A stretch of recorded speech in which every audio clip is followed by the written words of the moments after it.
माननीय श्री आशिष घेवडे साहेब यांना विनंती करतो की आजच्या या कार्यक्रमाचे अध्यक्षस्थान त्यांनी स्वीकारावे.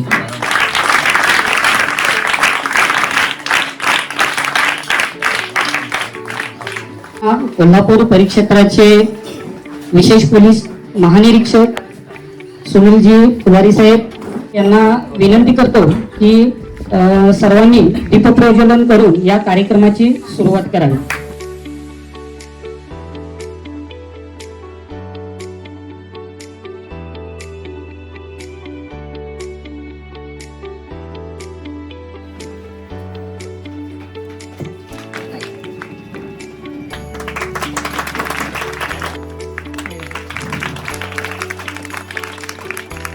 पुस्तकं वाचता का बाळांना? वाचायचे गुरुजींकडून घेऊन वाचायचे. लहान मुलांना आवडेल अशी पुस्तक.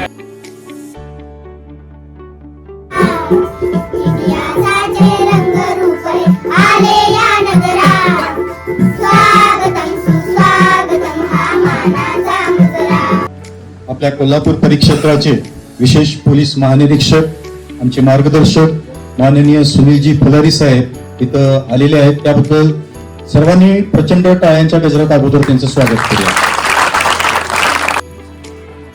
तुमच्यासारखे अधिकारी जेव्हा या शाळेला भेट देतात तेव्हा या विद्यार्थ्यांना एक प्रेरणा मिळते. आणि या ग्रामीण भागातले विद्यार्थी मी आता गेली 8 वर्ष आम्ही जवळजवळ जिल्हा परिषदेच्या 700 शाळा कव्हर करत आलेलो आहोत. आणि त्यातून आम्ही बघत आलोय की अशा दुर्गम भागात राहणारे विद्यार्थी खूप हुशार असतात, खूप चपळ असतात, खूप काटक असतात. तर अशा या तुमच्या विद्यार्थ्यांसाठी कोल्हापूरहून इतक्या लांबपर्यंत ही सर्व मंडळी इथं आलेली आहेत. आणि विशेषतः सुनीलजी फुलारी साहेब इथं आलेले आहेत. त्यांचे मी कॉन्झर्वेशन फाउंडेशन ऑफ इंडिया तर्फे आणि माझ्या बहिणीतर्फे मनपूर्वक आभार व्यक्त करतो.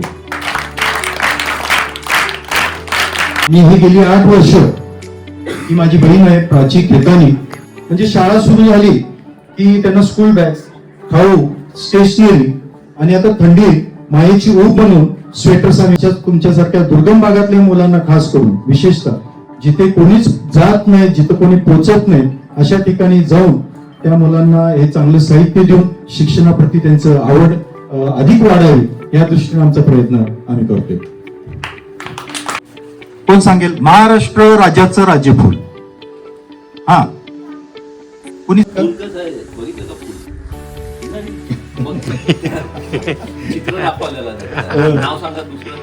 जारूळ तामन किंवा जारूळ सगळ्यांना लक्षात राहील. या या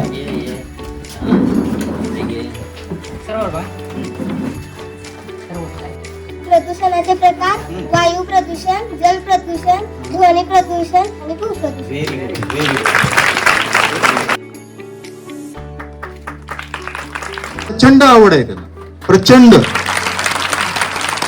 म्हणजे काही गोष्टी आम्हाला सुद्धा माहित नाहीत त्या त्यांना माहित आहेत. आम्ही सुद्धा त्यांना भेटायला गेलो की दचकतच जातो की कोणता प्रश्न येईल. पहिल्या भेटीतच मला त्यांनी सांगितलं की इथे जे काही वाण म्हणजे काही धान्याचे जुने जे वाण आहेत ते आपल्याला इथं कुठं उपलब्ध होतील का. ह्याच्यावरूनच त्यांची शेतीची प्रतीची जी आवड आहे ती दिसून येते. त्यामुळे तुम्ही लक्षात घ्या, तुमच्याकडे शेती आहे, तुम्ही कोणीही झाला तरी शेतात तुम्ही गेलं पाहिजे. विद्यार्थ्यांसाठी त्यांची तळमळ आवड ही त्यावरूनच दिसून येते की इतका लांबचा प्रवास करून अशा रस्त्यावरून ते खास खळग्यातून इथपर्यंत आले.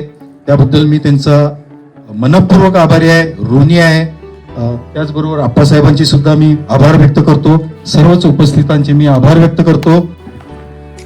ज्यांच्यामुळे मी जे इथे आलो ते कॉन्झर्वेशन फाउंडेशनचे अध्यक्ष श्री आशिषजी घेवडे, माझ्यासोबत आलेले माझे सहकारी पोलीस उपअधीक्षक श्री आप्पासाहेब पवार, जिल्हा समन्वयक जिल्हा परिषद कोल्हापूरचे श्री बी पाटील, माझे सहकारी अधिकारी श्री दीपक कदम आणि श्री प्रमोद जाधव, उपस्थित सगळे बालगोपाल मंडळी. मी चुकून आलेलो नाही, मी जाणीवपूर्वक आलेलो आहे. कारण मी चुकून तसाही जात नाही जास्ती, आणि चुकून करायचं असेल तर चांगलंच काम झालं पाहिजे असा माझा आग्रह असतो नेहमी. त्याच्यामुळे जेव्हा श्री घेवडेजींनी मला आठवण करून दिली की मी त्यांना मागच्या वर्षी म्हटलं होतं की आपण तुमच्या कार्यक्रमाला येऊ, मी लगेच हो म्हटलं त्यांना, आणि कुठे जायचं काय करायचं तुम्ही ठरवा हे मी त्यांना सांगितलं. मग सांगितलं आपण भाषणात की या खाचखळग्यातून गाड्या आल्या, पण त्या खाचखळग्यातून जाण्याची सवय पाहिजे, म्हणजे जीवनात पुढे आपल्या बालकांना खाचखळग्यांची सवय होईल. निवड कुशन आणि गाडी एवढं सवय नसावी. माझ्यासोबत चालायचं का तुम्हाला? नाही नाही, पण मी तुमच्यासाठी बघा पुस्तक आणले, आम्ही चॉकलेट आणलेले आहे. कुठं दाखवा ना त्यांना.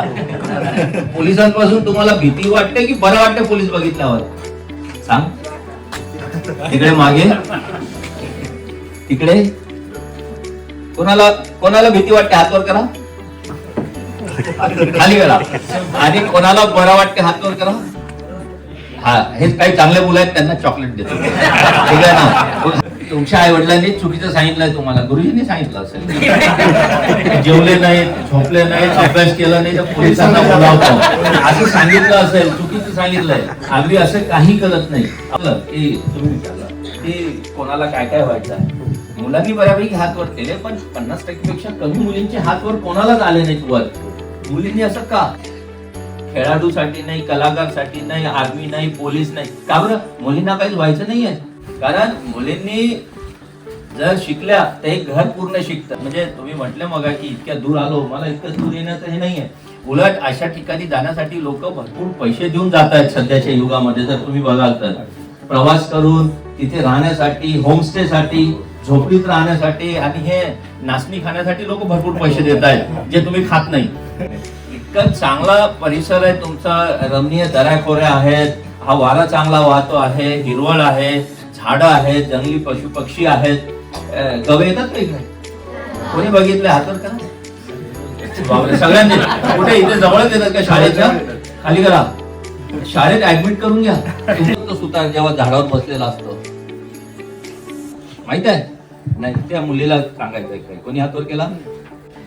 मी जिल्हा परिषदच्या शाळेत होतो, नगर परिषदच्या शाळेत होतो मी. नंतर शेणानी आणि मातीने सारवलेल्या कुडाच्या भिंती आणि वर टीन अशाही शाळेत मी शिकलेलो आहे. मी टाकणी लिहिलेलं आहे, दौत आणि टाक, म्हणजे दप्तरमध्ये सांडायचे, दप्तर भरायचे, पुस्तकं भरायचे, अशा 4थी पर्यंत त्याच्यातही मी शिकलेलो आहे. हे शिष्यवृत्तीची परीक्षा देतात का? मला माझ्या पूर्ण शैक्षणिक वर्षात आणि ग्रॅज्युएशन होईपर्यंत मला शिष्यवृत्ती स्कॉलरशिप मिळत होती. मुलांना तुम्ही सुद्धा शिष्यवृत्तीच्या परीक्षा द्या, पास व्हा चांगला.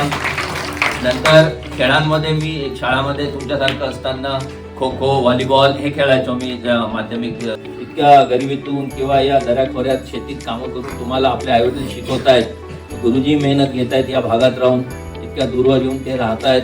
तर या सगळ्यांचं काहीतरी आपण देणं लागतो आणि चांगलं शिकून तुम्ही नाव कमवाल, आई वडिलांचं ऋण फेडाल, शाळेचं ऋण फेडाल.